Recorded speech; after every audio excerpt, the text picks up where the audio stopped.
উজনি অসমত আমাৰ যিসকল সৰু সৰু ব্যৱসায়ী নামনি অসমৰ পৰা গৈ তাত ক্ষুদ্ৰ ব্যৱসায় কৰে বা তাত যিসকল শ্ৰমিক হিচাপে কাম কৰে, এতিয়া তেওঁলোকৰ ওপৰত যিটো নিৰ্যাতনৰ কাৰণে কেইটামান প্ৰখ্যাত সংগঠনে তাত আহ্বান দিছে আৰু আমাৰ নামনি অসমৰ পৰা তাত গৈ কৰ্মৰত নিবনুৱাসকলৰ ওপৰত যিটো নিৰ্যাতন চলাই আছে বা উজনি অসম ত্যাগ কৰাৰ কাৰণে যিটো ভাবুকি প্ৰদান কৰি আছে, এই আইন শৃংখলা পৰিস্থিতিৰ অৱনতিৰ এই বিষয়টোত ৰাজ্য চৰকাৰৰ দৃষ্টি আকৰ্ষণ কৰি আমি আজি এটা সভাস্থগন প্ৰস্তাৱ আমাৰ দলৰ পৰা দাখিল কৰিছোঁ আৰু এই সভাস্থগন প্ৰস্তাৱটো এতিয়ালৈকে আমাক আলোচনা কৰিব দিয়া হোৱা নাই।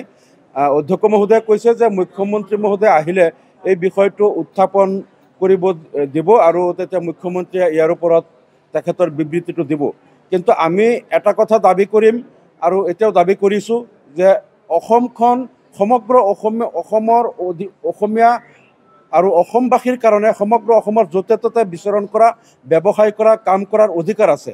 ইয়াত কোনেও যে উজনি অসমৰ মানুহ নামনিত আহিব নোৱাৰিব বা নামনিৰ মানুহ উজনি অসমত যাব নোৱাৰিব, বৰাক উপত্যকাৰ মানুহ ব্ৰহ্মপুত্ৰ উপত্যকাত আহিব নোৱাৰিব বা ব্ৰহ্মপুত্ৰ উপত্যকাৰ মানুহ বৰাক উপত্যকাত গ'লে খেদিব, এনেধৰণৰ এটা আঞ্চলিক বা এনেধৰণৰ এটা বৈষম্যমূলক নীতি থাকিব নালাগে। চৰকাৰ ইয়াত কঠোৰ হ'ব লাগে যে অসমৰ যিকোনো প্ৰান্তৰ অধিবাসী অসমৰ যিকোনো জিলাত তেওঁলোক যাব পাৰিব, তাত কাম কৰিব পাৰিব বা ব্যৱসায় কৰিব পাৰিব। সেইটো পাচলিৰে হওক, মাছৰে হওক, যিকোনো ব্যৱসায় কৰিব পাৰিব।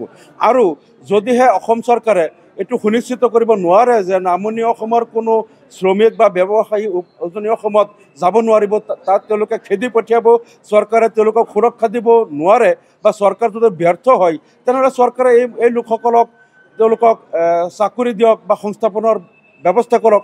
আৰু আমি দাবী কৰিম যে আমাৰ যিসকল মাইনৰিটি মানুহ আজি তেওঁলোকে চাকৰি নাপায়, উচ্চ শিক্ষা নাপায়, বিভিন্ন ধৰণে বঞ্চিত হৈ আছে, গতিকে তেওঁলোকে আজি শ্ৰমিক হিচাপে বা ক্ষুদ্ৰ ক্ষুদ্ৰ ব্যৱসায়ী হিচাপে উজনি অসমত গৈ কাম কৰি আছে।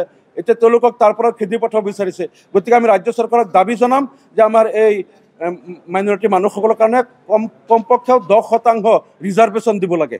ছাত্ৰ শিক্ষাৰ সকলো ক্ষেত্ৰত 10% ৰিজাৰ্ভেশ্যন দিব লাগিব, যাতে তেওঁলোকে স্বাৱলম্বী হ'ব পাৰে। আৰু এই 10% ৰিজাৰ্ভেশ্যনটো লাগিলে ইকনমিকেলি উইকাৰ ছেকশ্যন হিচাপে তেওঁলোকক অন্তৰ্ভুক্ত কৰি আমাৰ এই ধৰ্মীয় সংখ্যালঘু যিসকল পিছপৰা মানুহ আছে, তেওঁলোকক ইকনমিকেলি উইকাৰ ছেকশ্যন হিচাপে অন্তৰ্ভুক্ত কৰি 10% ৰিজাৰ্ভেশ্যন দিব লাগে। আমি চৰকাৰক এইটো দাবী কৰিছোঁ। যিকোনো খবৰৰ বাবে যোগাযোগ কৰক 7099017330 অথবা 7099017900।